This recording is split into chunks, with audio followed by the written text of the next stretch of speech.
Salam para sahabat logistik dimanapun berada. Saya Dr. Nofrisel, praktisi dan akademisi logistik nasional. Dalam video kali ini saya ingin menjawab beberapa pertanyaan yang terkait seputaran logistik. Baik, kita mulai dengan pertanyaan pertama. Silakan.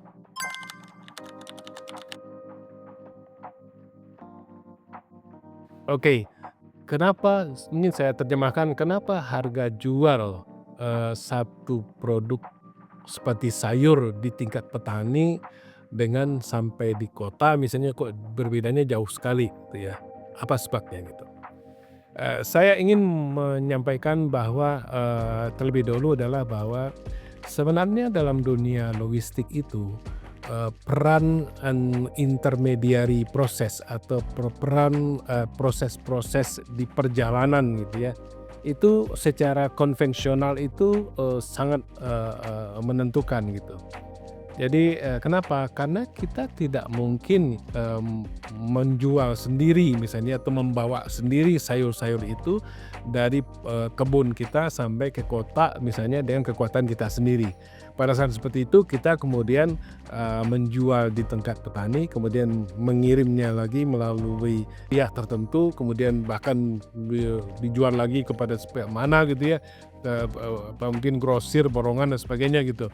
Nah, itu menimbulkan cost tambahan yang masing-masing pihak itu karena mereka juga mengambil margin dari setiap transaksi itu, walaupun dari dekat petaninya mungkin dibeli secara beli putus lah gitu ya.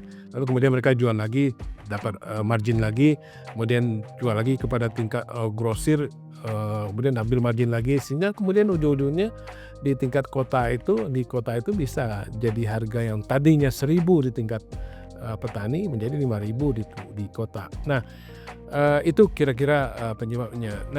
Dan oleh karena itu apa yang bisa kita petik dari situ adalah bahwa sepanjang kita menggunakan terlalu banyak jalur untuk pengiriman barang yang kita sebut sebagai jalur yang yang konvensional gitu ya, sampai ke tingkat pengguna jasa atau pengguna atau user dari barang itu, maka kita akan mengalami satu proses penambahan cost yang cukup besar gitu.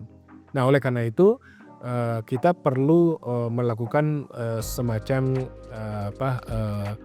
pengelolaan atau mungkin mencoba untuk bisa me-manage barang itu mulai sejak dari tingkat petani dengan pola-pola bukan hanya perdagangannya saja, tapi juga pola pembawaan atau pengangkutannya barang itu sampai ke tingkat si customer. Nah, hari ini sebetulnya para sahabat logistik semua, kita diuntungkan oleh adanya teknologi digital.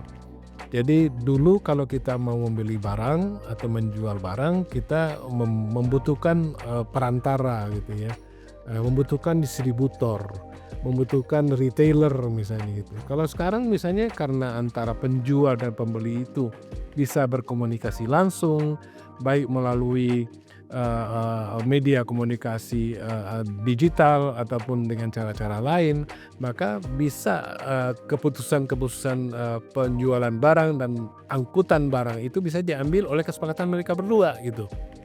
Sehingga kemudian akan menghemat biaya atau cost yang tidak diperlukan.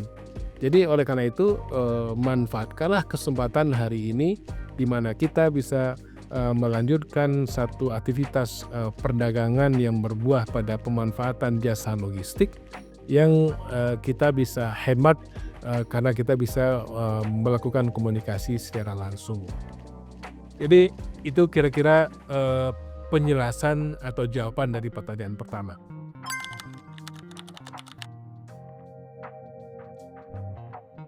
Pada dasarnya sangat bisa ya.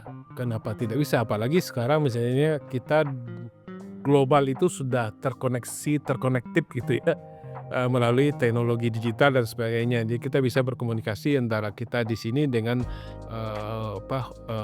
pembeli dari luar negeri.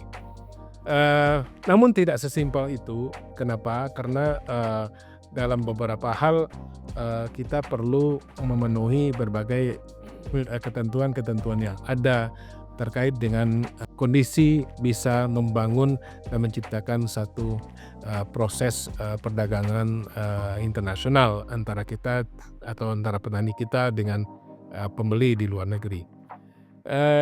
Tentu saja yang syarat pertama adalah bahwa kita bisa mendapatkan atau sudah memegang komitmen dari buyer di luar negeri.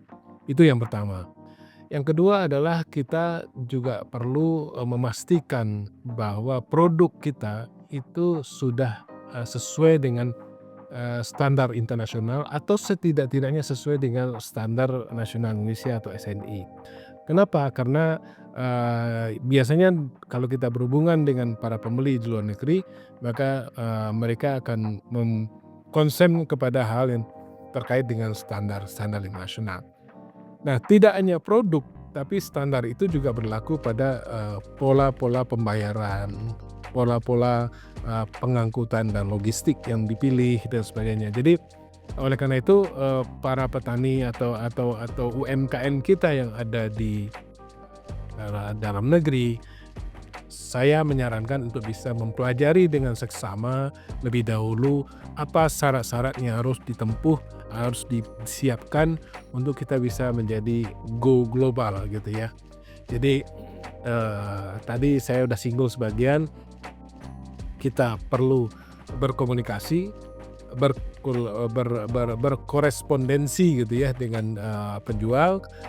Kita sudah dapatkan komitmen, kemudian kita bangun kesiapan operasional kita, kesiapan produksi kita untuk menghasilkan barang-barang yang berkualitas dan sesuai standar yang disepakati, termasuk juga sesuai standar nasional Indonesia. Dan kita juga sepakati tentang bagaimana cara pengangkutannya, bagaimana proses packagingnya, bagaimana proses logistiknya, bagaimana proses transportasinya, itu penting. Dan terakhir tentu saja bagaimana proses dan mekanisme pembayaran yang kita sepakati.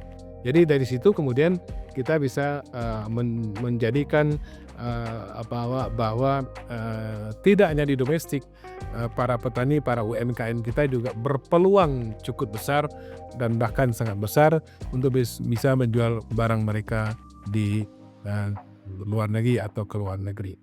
Saya kira begitu barangkali jawaban dan penjelasan dari pertanyaan tadi. Mudah-mudahan menambah wawasan dan bermanfaat. Sampai bertemu lagi dari kesempatan. Selamat melanjutkan aktivitas seterusnya. Terima kasih.